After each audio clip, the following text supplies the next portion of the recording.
En un doble o triple sentido, todos ellos muy potables, ¿cierto? Que tiene que ver con algo que se ha comenzado a manifestar el segundo cuatrimestre del año pasado y el primer cuatrimestre que tiene que ver con la llamada reforma por el profesorado de sociología.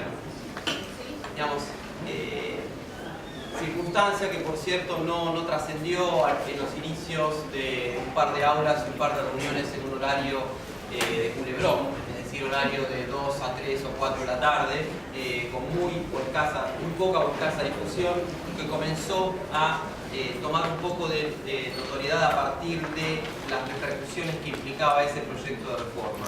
¿Sí? La reforma del profesorado es, creo, un tema crucial para muchos estudiantes, pero también para muchos graduados y para muchos docentes, por varias razones, ¿no? La primera de ellas es que el programa o el proyecto que impulsaba la dirección de la carrera hacía aparecer el escenario de la reforma, es decir, la posibilidad de impulsar un profesorado como algo que responde a una necesidad de adecuarse a un imperativo del mercado, en este caso, que implicaría algo así como la práctica docente en las escuelas medias.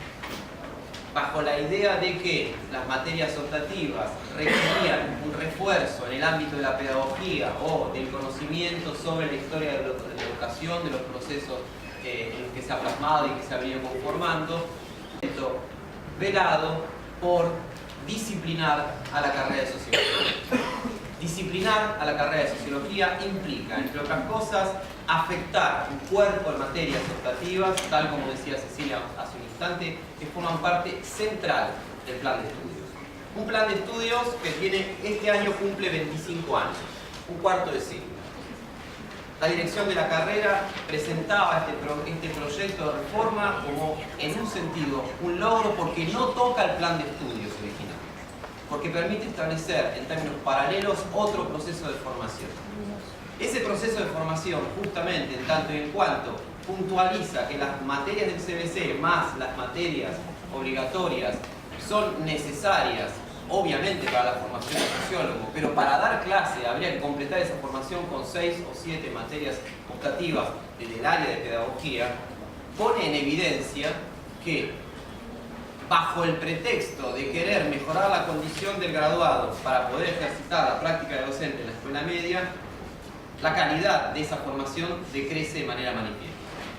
Decrece de manera manifiesta, ¿por qué? Porque las materias optativas, muchas de las cuales se encuentran en las situaciones de precariedad que comentaba Cecilia, por momentos diríamos de cierta marginación, porque no siempre se pueden dictar todos los cuatrimestres, paulatinamente podrían empezar a desaparecer o salir de la escena por la manera en que concentrarían las materias pedagógicas, efectivamente, mayor cantidad de alumnos. Entonces, el problema radica, entre otras cosas, en que una cuestión de índole laboral, es decir, la que estamos comentando, no va a cambiar porque se cree un profesorado paralelo a la licenciatura, que además el programa lo presenta como ventajoso si se cursa con antelación a la licenciatura.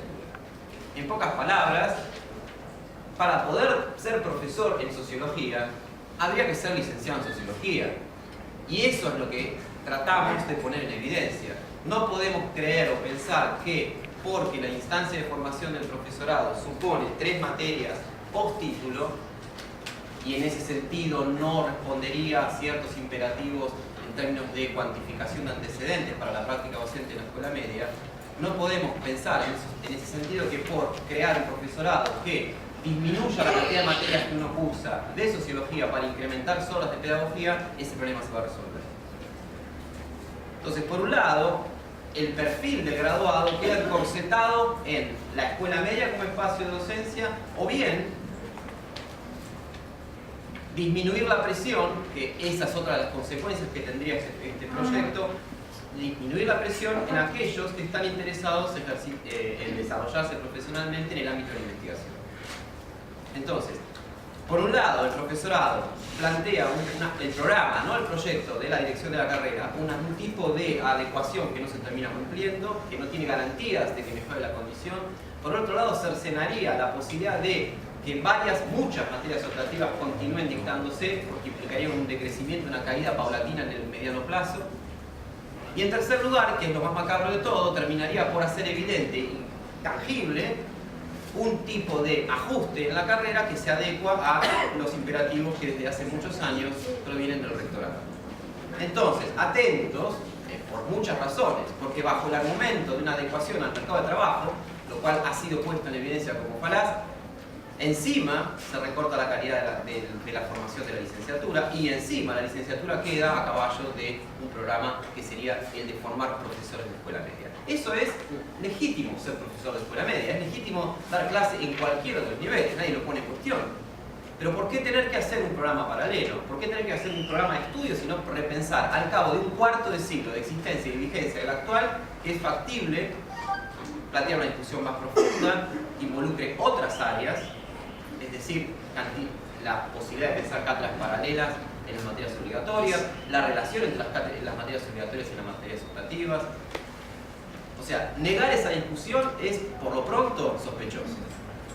Y esa sospecha es la que hemos vertido en espacios que se han abierto a fuerza de golpear, ¿sí? Golpear puertas, pedir informes, aclarar, lograr plantear posiciones. Esa primera iniciativa se plasmó en la jornada de sociología, que no tuvo difusión desde la dirección de la carrera ese espacio en particular, pero al que asistieron muchos compañeros de todos los claustros, y se puso en evidencia algo que hay que tratar ahora de aclarar. Si la dirección de la carrera, la lista que sostiene la dirección de la carrera y la otra lista van a hacerse cargo o no de llevar adelante la reforma del profesorado. Y si lo van a hacer, que quede claro a qué apuntan, ¿sí?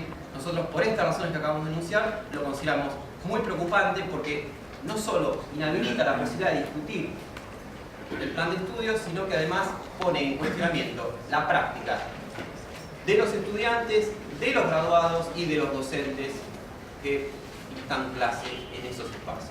Las materias optativas son obligatorias. Son optativas en tanto se eligen contenidos, pero hay que cursarlas. O sea, asumir que uno está en condiciones de dar clase de sociología porque tiene 6 del CBC más 16 obligatorias es decir, sin decirlo, que sociólogo para dar clase en la escuela media es menos que sociólogo. ¿Sí? Entonces, ¿por qué tener que plantear un argumento o esconder un argumento en realidad que es el de disminuir la calidad finalmente del título, que es la licenciatura? ¿Sí? Entonces, ¿es factible pensar incrementar la calidad de la formación del docente en la escuela media? Sí, eso no entraña necesariamente hacer un programa paralelo. Se pueden discutir muchos aspectos de implementación y de incremento de esos espacios de formación y de dictado de clases que no han sido puestos en evidencia. Entonces, lo que queremos, entre otras cosas, es poner eso en evidencia y justamente que nos acompañen para pensar que poner eso en evidencia implica discutir. Discutir es plantear las cosas abiertamente. Estamos acá, estamos hablándoles, nos van a preguntar, contestaremos, pero esto no está realizándose un domingo a las 3 de la tarde, ¿eh? Después hay que ver por YouTube un pedacito de la ausencia de esas aparentes gigantescas discusiones. Aquí estamos en un aula importante de la facultad, en el horario central, presentando cosas que hay que poner en evidencia. Porque tal vez, de no ponerlas en evidencia ahora, va a haber un momento que va a ser un poco tarde. Entonces, para evitar eso hay que ponerse firme. Y esto es hablar. Esto es poner en evidencia lo que no está dicho. Entre otras cosas, algunas de estas cuestiones que acabo de formular, ¿sí? En sintonía con lo que decía Cecilia, es cierto, hay un trasvasamiento generacional. Pero cuidado que ese trasvasamiento generacional no quede colonizado por los imperativos de lógicas que no son necesariamente las de la universidad, muchas de las cuales son claramente criticables, sino lógicas todavía más invisibles y más dañinas en sus efectos, como son la de la lógica de presupuestar desde CONICET, ¿sí? Cuidado, porque si las cátedras solo están organizadas en torno a mantener subsidios que provienen de CONICET o agencias equivalentes, entonces va a haber una manera un tanto invisible de poner coto, de poner silencio, de poner ausencia o de poner indiferencia frente a uno de estos procesos.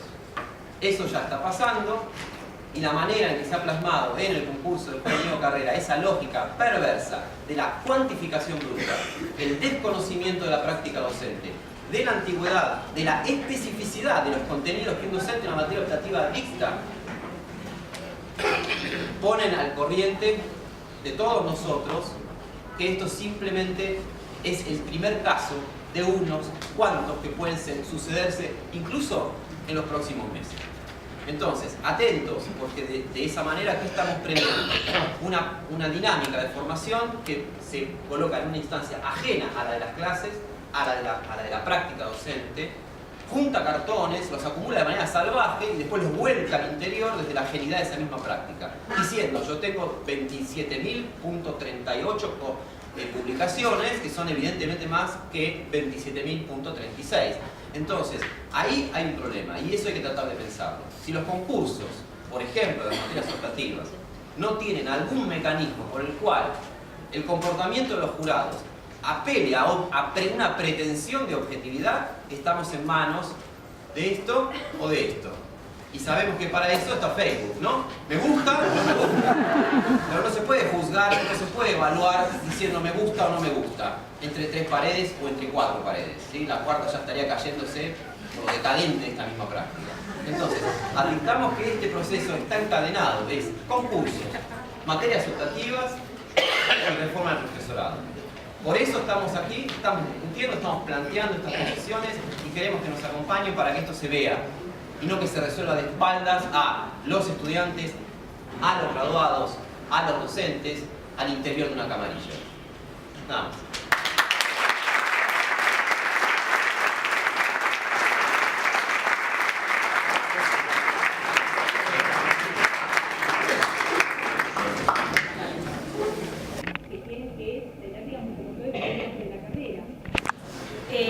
Y este tránsito por la investigación en esta gestión de la carrera de Sociología actual sufrió, digamos, padece un problema actualmente, y es que recortó la carrera la acreditación de horas de investigación de los estudiantes en los llamados proyectos de reconocimiento institucional de la Facultad de Ciencias Sociales. Ese programa fue creado en el año 2002, también, como decía Cecilia al principio, este espacio de izquierda viene sedimentando hace mucho tiempo con gente que quizás ahora no está, pero que estuvo, y en su momento fue propuesto como manera, como modo de democratizar el acceso a la investigación de docentes, de graduados y de estudiantes. Son como los proyectos UBACIT, de los que seguramente muchos participan o habrán escuchado hablar, sin financiamiento. La cuestión es que, digamos, muchos de estos proyectos fueron impulsados desde las cátedras y en los cuales muchos estudiantes encontraron su primera aproximación a la investigación. Pues bien, digamos, esta gestión actual de la carrera de Sociología, su dirección, repentinamente, digamos, prohíbe que los estudiantes puedan acreditar sus horas de investigación en estos proyectos, debiendo recaer necesariamente en los proyectos de investigación UBACIT, que no son muchos. Y muchos de esos proyectos, digamos, están dirigidos por muchas de las personas que firman este documento y que también estamos acá, participamos de los UBACIT. Pero el problema es que, digamos, ¿qué es lo grave? Cecilia hablaba de instancias de democratización de la carrera. Lo que no es público es esta forma de cuantificar. ¿Cuáles son los criterios que se establecen para decir este proyecto merece ser financiado o directamente no merece existir? ¿Cuáles son los criterios para que una publicación de un artículo en una revista indexada internacional valga más que un artículo publicado en otro tipo de revistas?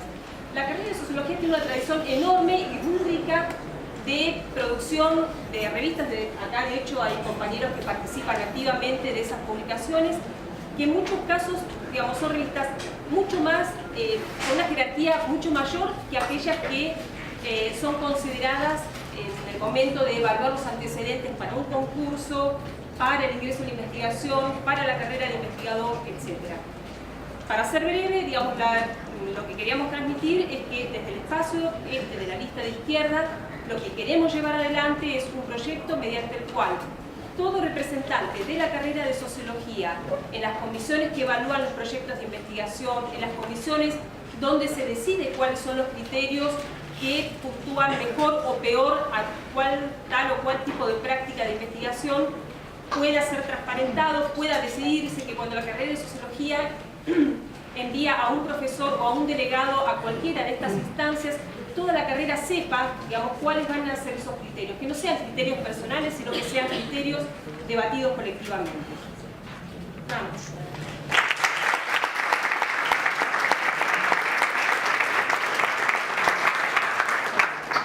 Bueno, mi nombre es Mariano Millán, yo soy militante de Estrella Roja, Prisma, soy docente de la carrera de Sociología hace ya casi una década también, teoría del conflicto social, de Sociología de la Guerra, y en realidad vengo a... Digamos, hay una cuestión respecto de la presentación de esta lista que es interesante que ustedes conozcan. A nosotros no nos... Digo, más allá que nos cuesta a veces ponernos de acuerdo en una cosa de redacción o algo, no nos cuesta escribir los materiales juntos, no nos cuesta ponernos de acuerdo para armar una lista, a veces nos cuesta pagar los cafés. Pero fuera de eso, siempre nos cobran un café de más. Fuera de eso, ¿sí? nuestra lista, ¿sí? tiene un grado de trabajo y de elaboración sobre determinadas cuestiones programáticas para la universidad, para las ciencias sociales, en este momento de la historia, ¿sí? Es decir, ¿qué tendría que hacer una carrera de sociología o qué tendría que discutir una carrera de sociología a principios del siglo XXI? ¿Sí? Que no tienen otras listas. Eso es muy importante remarcar. Y no es algo que lo construimos de una manera china. ¿Saben cómo lo construimos? Desde que éramos estudiantes. Venimos trabajando estas cosas, discutiéndolas, con nuestros matices, nuestras diferencias. ¿Sí? Porque esto no es el mundo mágico. Ahora, nosotros hemos presentado una propuesta programática que anda dando vueltas por el mundo cibernético y anda también en papel, que intenta remarcar o intenta poner en escena, ¿sí? que hay 10 años de ausencia de una serie de problematizaciones y sobre todas las cosas hay 10 años de dejar pasar muchas cosas, de dejar pasar muchos criterios que vienen del rectorado, que vienen de los ministerios, que vienen de los organismos internacionales, ¿sí? Y que no es que se aplican, sino que la erosión de la propia iniciativa de la sociedad que tienen estas instituciones más grandes que la carrera, va erosionando el sistema educativo y va erosionando la carrera. Y en el medio de eso son 10 años en los que se ha tratado muchas veces de maniobrar todo esto. Bueno, vamos a ver, no hay plata, entonces lo que hacemos es, cuando se jubila uno de estos compañeros que tiene 65 años, que tenía una exclusiva, hacemos 4 simples, ¿no? Yo no sé si ustedes tienen idea cómo nos pagan a los docentes, no les quiero dar pena. Pero yo les explico el sistema, cómo es, ¿sí? El sistema.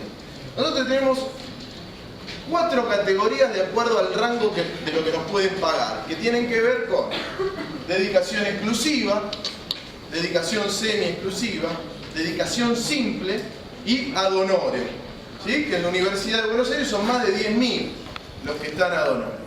Ahora bien, históricamente, cuando la universidad avanzó, ¿Esto anda bien? No me manda mal. Vale, lo dejamos. No se escucha eso. Es parte de la bancarrota. Cuando la universidad avanzó en el sentido de ser una institución de ciencia, es decir, cuando echaron a los curas, de la universidad, ¿sí? Cuando esa universidad avanzó, aumentó sustancialmente la cantidad de dedicaciones exclusivas. Y aumentó sustancialmente el vínculo entre investigación, docencia y extensión. ¿Y saben qué pasó después de eso? Vinieron los 60, vinieron las barricadas. Es decir, eso, ¿sí?, es parte de un proceso, el levantar el nivel de intervención de la universidad, de llenarla de vida científica, académica. Eso es parte de un proceso que formó a toda una generación de revolucionarios en nuestro país, ¿sí? Entonces, no es casual que desde hace más de 20 años en la República Argentina están viendo cómo desguazan el sistema universitario. Cómo desguazan el sistema universitario con varios mecanismos. Uno que es algo en lo que siempre estuvimos en contra, y es el financiamiento externo a la investigación y a la docencia. La universidad es autónoma, entonces la universidad debe financiar la investigación. ¿Sí? ¿Por qué les digo esto? Porque ¿cómo funciona? ¿Cuál es el modelo? Pasar de la dedicación exclusiva de los 60 a liquidar eso, desguazarlo y convertirlo en dedicaciones simples, donde el profesor viene, da su clase, se va, no es un investigador de la casa, ¿sí?, y tiene que concursar subsidios afuera para mantenerse, ¿sí?, en actividad. Nosotros estamos absolutamente en contra de esto. Si queremos construir, escuchen bien, una universidad que sea una casa de estudios, que sea una casa de ciencias, tiene que haber plata para eso. Y tiene que haber criterios discutibles, pero discutidos y trabajados en la comunidad académica. Y en la comunidad académica, ¿saben quiénes están? Ustedes, los estudiantes. ¿Sí? Ustedes que tienen un voto que vale 100 veces menos que el de un profesor regular, pero que son la razón de que haya profesores regulares. ¿Sí? Entonces digo, acá hay una ausencia de problematización durante 10 años. Y yo les voy a decir la verdad. De hecho, hay muchos compañeros personalmente, que están en la entrevista, que personalmente son amigos míos. ¿Sí? No es una cuestión de que somos todos los malos, ¿no? Che, son mala onda, cómo critican a los demás. No, no es esto. Es una cuestión política. Los compañeros, ¿sí?, han dejado estas cuestiones en el tintero, cuando no, ahora, apurados, haciendo la reforma, o intentando hacer una reforma que les explicó Pablo todos los inconvenientes que planteó. ¿Por qué les digo esto? En Argentina, ¿sí?, como en cualquier país del mundo, pasan muchas cosas. ¿Sí? Pasan muchas cosas. La carrera de sociología asistió casi impávidamente, ¿sí?, es decir, la carrera de sociología no organizó demasiado la resistencia a la destrucción de la estadística pública en este país. Ustedes que van a ser sociólogos y sociólogas tienen que saber que sin estadística es muy difícil trabajar. Está bien, algunas cosas no, pero ¿cómo vamos a hacer una carrera de sociología de la universidad más grande del país? Una universidad que tiene un padrón más grande que el de muchas provincias. Y asistir casi con decir, bueno, sacamos una nota una vez diciendo, che, qué malo. La carrera de sociología debería haber trabajado esto. ¿Sí? Y así muchas otras cosas hay que trabajar. Es decir, falta una vocación política y científica, ¿sí?, en la actual dirección que lleva 10 años. Y les reitero, ahora va a cambiar el nombre de las personas que van de candidatos, ¿sí? Va a cambiar el nombre del decano, pero no cambian las listas que ganan, no cambian las alianzas que ganan. Entonces nosotros lo que les estamos proponiendo no es un cambio de nombre ni un cambio generacional, es decir, miren, Ceci es más joven que vos. La represión que sufrieron los manifestantes, los docentes, los pueblos mapuches y los trabajadores de Neuquén ayer, saben, porque se firmaba el acuerdo IPF-Chevron, y en ese sentido a mí me parece que eso tiene que ver con la orientación que nosotros estamos discutiendo acá. Una sociología no puede ser ajena a esas cosas. Entonces, por lo tanto, tenemos que ir junto con el movimiento estudiantil, como ayer fuimos, acá se hizo una actividad, se hizo un repudio, hubo una marcha, y también tenemos que producir contra la entrega de los recursos naturales, tenemos que producir contra la megaminería, que sucedió todo lo de Famatina, contra la entrega, el desmonte de la provincia de Santiago del Estero por el monopolio de la soja, como todos ustedes saben, que implicó el asesinato de varios campesinos y trabajadores de la comunidad COM, etcétera, etcétera. No me quiero extender, pero quiero decir, esas problemáticas son las problemáticas a las que una ciencia social no puede ser ajena. Entonces, yo quería hacer esa propuesta por lo concreto en este caso, y en ese mismo sentido, como decía Mariano, el primer punto que yo quería resaltar, es que esto de que nosotros de dónde venimos y hacia dónde vamos, ¿no? Es verdad, nosotros luchamos juntos contra el arancel, porque querían arancelar la universidad. O sea, la Universidad de Buenos Aires es una de las pocas universidades que se mantiene como universidad pública. ¿Sí? No, yo dije 99, pero eso fue en 95. Sí, bueno, por eso. Y esto es secundario. Claro. Y sucesivamente contra la Ley de Educación Superior, bueno, ni hablar en 2001, la Asamblea Popular, movimientos ocupados, todas las luchas de los trabajadores que hemos pasado, desde la más conocida como Salón Craft Ferroviario, que implicó lamentablemente el asesinato del compañero del Partido Obrero Mariano Ferreira. Ahí estuvimos, en todos esos lugares estuvimos ahí en las calles y estuvimos en las aulas, hablando con ustedes, con los estudiantes y problematizando esa realidad argentina de la que decía Pablo, problematizando y discutiendo y pudiendo dar respuestas y herramientas a esa situación.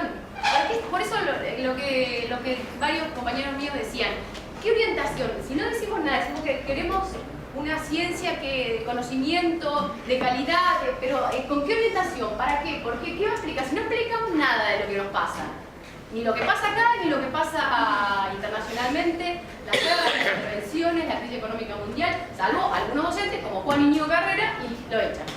Entonces, en ese sentido, por eso digo, en este punto yo lo que quería plantearles es que como esa es nuestra orientación, cuando nosotros planteamos que el problema que tiene la universidad, de que hay más de 1.400 en esta facultad de compañeros que siguen trabajando gratis, ad honorem, de que hay toda la política del rectorado que ya contaron, no me quiero extender, de cesantear a nuestros compañeros docentes, ¿por qué? Porque cumplen 65 años, lo dejan en la calle porque no tienen los años de aporte para jubilarse como docentes, o sea, se tienen que jubilar con la mínima después de haber dedicado toda su vida en la universidad.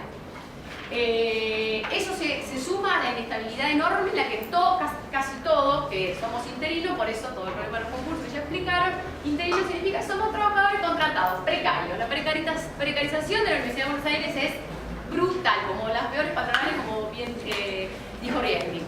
Entonces, esta situación, más la situación que venimos viendo de tratar de degradar las licenciaturas, o sea, tiene que ver con una tendencia a hacer tecnicatura, a hacer la carrera de grado más corta para después tener espacios de posgrado arancelados, orientados hacia las corporaciones económicas que necesitan de ese conocimiento, como por ejemplo pueden ser las empresas como Famatina, supongamos. Bueno, nosotros queremos todo lo contrario, no queremos degradar el nivel de la ciencia, bueno, también lo dijo Pablo, no me quiero extender, y darle esa orientación mercantilista que responde a una política que no es solo argentina. Acá en Argentina nos opusimos a la LES y ahora nos oponemos a su continuidad del kirchnerismo, que es la Ley de Educación Nacional. Pero es una tendencia mundial a la cual han resistido estudiantes en Italia. Ni hablar ustedes porque en Bolonia, por la ley de Bolonia, pero ustedes conocen más, bueno, Latinoamérica, los estudiantes chilenos, también en Bolivia, la comunidad de Oaxaca comenzó con una huelga de docentes, y en su mayoría mujeres. Bolivia, Brasil, bueno, etcétera, etcétera. Es una tendencia mundial, porque la tendencia que pretende el capitalismo en esta etapa imperialista es a terminar con la universidad de masa, elitizarla y mercantilizarla, o sea, que sea conocimiento técnico en función de las corporaciones económicas. Nuestro objetivo es el contrario. Por eso la base de todo lo que, por eso nos ponemos de acuerdo fácilmente, porque hay una base, una totalidad que nos une. Y es que nuestra orientación, y cierro con esto, es la opuesta a esa. Nuestra orientación es que la universidad, no es que vamos a hacer un soviet y vamos a hacer la revolución de sociología. Muchos de nosotros somos militantes revolucionarios y la revolución la hacemos opinamos que la tenemos que hacer de otro lado, que construir partidos revolucionarios, direcciones revolucionarias, estar junto a la clase obrera, el conjunto de los oprimidos, etcétera, etcétera, etcétera. Entonces, no estamos diciendo que vamos a hacer la revolución obrera y socialista y construir la cuarta nacional de esa sociología, pero inclusive para muchos de nosotros... Yo me voy. Yo que era suelta quería hacerlo de acá. Pero igual se puede hacer mucho. No, ¿qué quiero decir con esto? Inclusive para nosotros el conocimiento no es solo el conocimiento académico. El marxismo es un movimiento revolucionario que se encarnó en corrientes políticas, es recontra conocimiento y no es académico. Hay tantos intelectuales, grandes intelectuales y grandes políticos revolucionarios o intelectuales críticos como Diego acá, todos los que vemos acá, no tienen el puntaje del que hablaba Pablo para poder llegar ahí y entonces juntarse con las camarillas para tener ese puntaje que me llegue. Bueno, entonces, les quería, para cerrar esta cuestión de que yo decía, muchos de nosotros pensamos mucho más allá, o sea, queremos una sociedad distinta, queremos una sociedad sin explotados, etc., ¿no? Pero respecto a la orientación opuesta que yo le decía de sociología, de la carrera de sociología y de la facultad y de la universidad en conjunto contra estos planes que expliqué antes, es que sí consideramos de que la manera de enfrentar esa precariedad laboral de la que les hablé y esa orientación del conocimiento hacia el mercado, que para nosotros tiene que ser una sociología que responda, como varios también dijeron acá, a los grandes problemas sociales de la mayoría de los oprimidos, de los trabajadores y los explotados y de las personas que sufren los problemas sociales de vivienda, de salud, de despido, etcétera, etcétera, etcétera, ¿no? Entonces, esa es lo que al conocimiento que nosotros queremos generar. Y eso no estamos diciendo, como decía Cecilia, que entonces damos solamente a Marx, sino que queremos intervenir para poder aportar y transformar esta realidad. Una ciencia social que no pretende hacer eso, es una sociología que hace microsociología, explicará de manera funcionalista algunas cositas, algunos problemas. Entonces, como esa es nuestra orientación, para lograr eso, para lograr esa orientación y para poder enfrentar esa precariedad que yo les decía, la solución, como proponen, como dijeron ustedes, las anteriores gestiones, no es adaptarse, entonces no me opongo a la ley de educación superior, así recibo plata para los honores o para no Santiago. No, mentira, es al revés. Oponiéndose se podría conseguir algo. O sea, la lógica de que nosotros los zurdos pedimos todo y entonces somos los imposibles es al revés, los utópicos son ellos. Así que bueno, por último, entonces, me parecía importante remarcarles que como siempre lo dijimos, y a mí me han dicho estudiantina, la docente estudiantina, cuando ustedes hicieron la toma, porque yo les decía que nosotros no podíamos decidir los docentes cuando los estudiantes tenían que levantar la toma. Era una medida que habían tomado los estudiantes y la tenían que resolver ellos. Bueno, ¿qué quiero decirles con esto? Que esta pelea, que es una pelea de fondo, y no por cambiar un puntito u otro, sino que es una orientación política concreta que tiene un Estado y que tiene un país y que tiene la universidad, solo la vamos a poder llevar adelante junto con el movimiento estudiantil organizado. Esto que nosotros decimos, que es un bloque que tiene que estar junto. Si no luchamos junto con ustedes, no va a haber forma de hacerlo. Y de hecho, cuando pudimos hacer transformaciones, que contó Cecilia en 2001, donde en el rectorado hicimos la jornada de sociología con los piqueteros, los trabajadores y los desocupados, donde conseguimos cosas, fue cuando lo hicimos junto con los estudiantes. Nada más.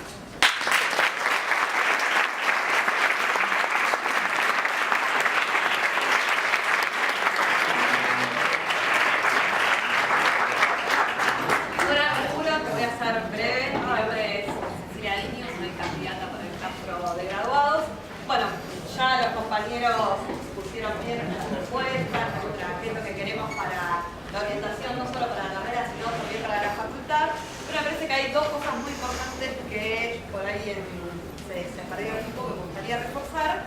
Empezando porque este es un bloque político que se ha formado, digamos, que venimos luchando desde más de 10 años, mucho cuando éramos estudiantes, que se ha formado, digamos, al calor de la lucha y la organización, pero que sobre todo también es un bloque político que se presenta en el conjunto de la facultad, en consejo directivo, muchos de los que están acá formamos parte también, o son parte, digamos, de la lista de graduados de consejo directivo, de profesores en las carreras de comunicación, en la carrera de ciencia política y obviamente de sociología.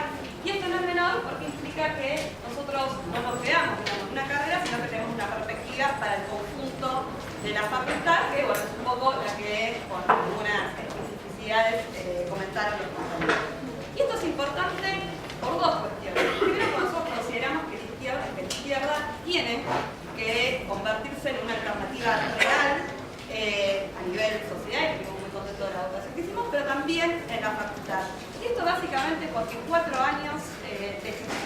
Caletti han demostrado un inmovilismo total y una adaptación total al gobierno nacional. Seguimos con un presupuesto que no alcanza para todos los docentes. Además, aquellos que tienen el privilegio de cobrar lo hacen con un salario totalmente miserable. Basta saber, yo pensé cuando me recibí que mis compañeros iban a estar en otra sede, ¿no? Como venir acá, digamos, porque no hay edificio único y lo que consiguió, lejos de haberse conseguido por las gestiones del decano con Cristina, se ha conseguido al calor de todas las movilizaciones por el edificio único que más o menos están cada 2-3 años casi estadísticamente. Y esto no es menor porque es una gestión de la facultad que se ha adaptado totalmente a todas las medidas del gobierno. No sé, el progresismo de la facultad, lo que se dice el progresismo de la facultad, no se ha pronunciado contra la represión que en Neuquén, contra el acuerdo de electoral del día de ayer. No se ha pronunciado en contra, no ha hecho ninguna movilización, llamado a convocar al debate, en contra de que Emiliani iba a hacer la propuesta, o sería la propuesta concretar como jefe de las Fuerzas Armadas de Argentina. Ha tenido un silencio total con los pagadores, ahora parece que todos están muy contentos porque son pagadores seriales de la externa.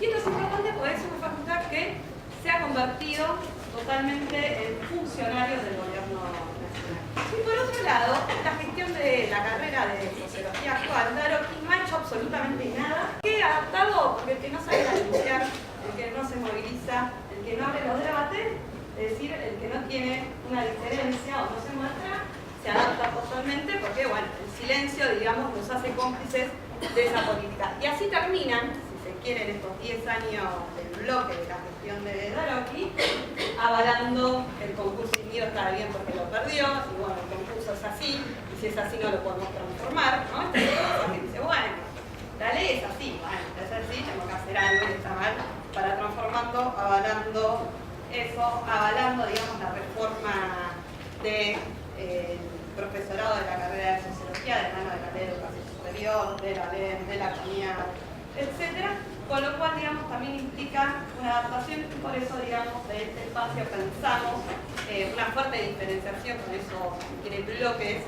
no son bloques, porque uno es el gobierno nacional, otro se termina adaptando porque se adapta al gobierno nacional, ninguno termina siendo una alternativa real izquierda que se expresa en todo lo que tenemos ahora la posibilidad que se exprese con un montón de fuerza de izquierda en todos los claustros y la importancia, digamos, que la izquierda recupere el centro de estudiantes, recupere la facultad para poner en debate y en discusión básica. Parece que tenemos que también rendir nuestras cuentas. Nosotros hemos sido parte durante todo este tiempo de la mayoría estudiantil en la carrera, hacemos la reunión de junta y demás, como izquierda en los últimos 2 años. Y nos parecía importante, bueno, transmitirles un poco cuáles son los debates y qué es lo que hemos hecho. Fíjense, con este tema del profesorado, no sé si habrán participado algunos, si estuvieron al tanto, esto se empezó a debatir. Rápidamente nosotros convocamos a una asamblea, es decir, alertamos sobre el problema que estaba pasando, sabíamos que había un pedido del Ministerio de Educación para que se homologara el título bajo determinadas condiciones, esas condiciones eran muy negativas y dijimos que todo el mundo se entere. Solo por el hecho de convocar esa asamblea, que fue la asamblea más masiva de todo el año que pasó, es decir, de todo el 2013, la asamblea más masiva de las facultades sociales fue la asamblea de una sola carrera. Fue la asamblea que se convocó con mayoría estudiantil desde la izquierda al frente, acá en la carrera que se hizo en el estacionamiento, fue más masiva que todas las otras de las asambleas que se convocaron por parte del centro de estudiantes, que son, digamos, algo anecdótico, o algo más que anecdótico, como una especie de rutina que no tiene ningún sentido. Acá había un sentido, nosotros dijimos por qué era necesario que nos agrupáramos, y fue tan importante esa asamblea y ese debate que se armó, que permitió que esa reforma hoy no esté implementada. Porque el plan original de esta gente no era lo que está pasando ahora. Hoy la reforma no se discute. Si ustedes van a buscar las plataformas de la lista que están de la conducción del centro de estudiantes o de la gestión actual de la carrera, dicen que se debata la reforma del profesorado. Ya ni siquiera la pueden defender. La querían aplicar ahora a mitad de año, pero tuvieron que pasar para noviembre para cuando terminaran las elecciones. Porque entendían que si hablaban de eso, no podían atravesar el proceso electoral. Es decir que, sin ser centro de estudiantes, desde la mayoría de la carrera, hemos logrado parar por unos meses por lo menos esta reforma que no la están pudiendo aplicar. Lo mismo pasó con el caso de Íñigo Carrera. Empezó este cuatrimestre y con de la mayoría estudiantil dijimos, bueno, juntemos firmas. Juntamos 1000 firmas de sociología. En una carrera donde no es que cursan 15.000 estudiantes, digamos, somos 2.000, 2.500, 1000 firmaron. El centro estudiante nos abrió la boca sobre el punto. No pudo decir ni mu. Y no solamente, es decir, eso es muy importante, es decir, juntamos 1000 firmas, sino que hasta logramos bajar un candidato. Porque no sé si se habrán percatado del tema de que Pier Battisti iba a ser el candidato a director de carrera, él mismo lo dice en una carta de las polémicas que hubo entre los docentes, y lo tuvieron que borrar de los estudiantes. ¿Por qué? Porque Pier Battisti había sido el que dijo, no, Íñigo Carrera es marxista. Esto es anticuado para la carrera de sociología, esto no sirve para nada, porque en el paper no sé dónde meterlo, con lo cual, afuera. Y este tipo, nosotros hicimos una campaña, juntamos 1000 firmas, hoy no es candidato simplemente por esta cuestión de que tuvieron que ocultarlo frente a los estudiantes. Por eso es candidato en profesores. Y es importante que se conozca y se sepa que la lista de profesores de Alcira Aroqui, que presentó Berti como candidata, va Pier Battisti, van los que accionaron contra Íñigo Carrera en ese concurso, están ahí aunque estén ocultos frente a los ojos del movimiento estudiantil.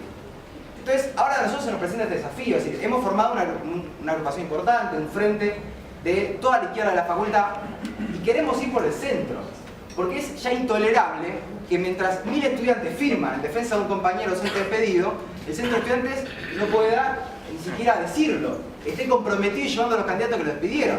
Eso ya es una contradicción que llega a un... es decir, es intolerable para el movimiento estudiantil. Y tenemos un desafío por delante que es superar la única traba, pienso yo, que para que la izquierda gane la semana que viene el centro de estudiantes y gane la mayoría de las carreras y gane una representación importante en el consejo directivo, que es el único argumento que nos van a poder decir. ¿Saben cuál es? Que bueno, miren, lo que ustedes dicen es cierto, lo otro, pero está la cámpora, está la UES. Es decir, un intento desesperado por forzar una polarización que es completamente falsa, porque entre otras cosas la cámpora y la UES apoyan esta reforma del profesorado, no dijeron tampoco nada sobre Íñigo Carrera, es decir, acá hay un intento, sino como eso, es decir, se ha convertido esto del cuco, que nos hicimos de la cámpora, lo que fuera, que aparte hace 3 años que lo usan. Hace unos años, en 2011, decía, che, tiene el 54%, hoy tiene el 26%. Si el gobierno ni con el 54% y pudo hacer pie, el movimiento estudiantil de la UBA, hay que ver lo que van a poder hacer hoy. Pero bueno, entonces se convirtió esto en una especie de escudo donde ninguna crítica es válida. Todas las críticas se pueden esquivar apelando a este mecanismo de extorsión donde nosotros, los que luchamos, los que defendemos Íñigo, los que no queremos una reforma que nos devalúe la carrera, seríamos los responsables de pavimentar un triunfo del oficialismo acá en el centro de estudiantes. Esto hay que decir que no es así, es decir, esto hay que decir que es mentira y que no podemos ir retrocediendo, porque la realidad es que con un centro que es un cero a la izquierda, así que es un papel completamente irrelevante en la vida cotidiana de la facultad, que no es un contrapeso a la gestión, lo que pasa es esta política. ¿O a quién se le ocurrió que los profesorados había que eliminar 70 materias? Eso se le ocurrió al rector de la UBA, se le ocurrió al Ministerio de Educación. Acá se aplica, se ejecuta en la política y los que nos estamos oponiendo somos nosotros. Entonces, yo llamo a que en estos días que quedan hagamos una fuerte campaña, hablemos con todos nuestros compañeros, porque todo el mundo quiere defender esto, pero se presenta este escollo y que hay que ser muy claro, no podemos contentarnos con pretender ganarle un día a la cámpora para después estar 364 días del año sin abrir la boca. Retrocediendo, se va destruyendo el movimiento estudiantil de la facultad y es esa la única manera que finalmente los cámpora de verdad, los postolki, los dueños de la pelota, los dueños de la facultad, es que puedan hacer lo que quieran con nuestra carrera. Así que bueno, los invitamos a sumarse a este debate. Ahora creo que vienen preguntas o más intervenciones o lo que fuera, pero a tratar de dar esta pelea porque en serio está planteada la posibilidad de ganar el centro. Hemos formado una lista con todas las organizaciones de la facultad y bueno, se verá eso la semana que viene, pero venimos bien.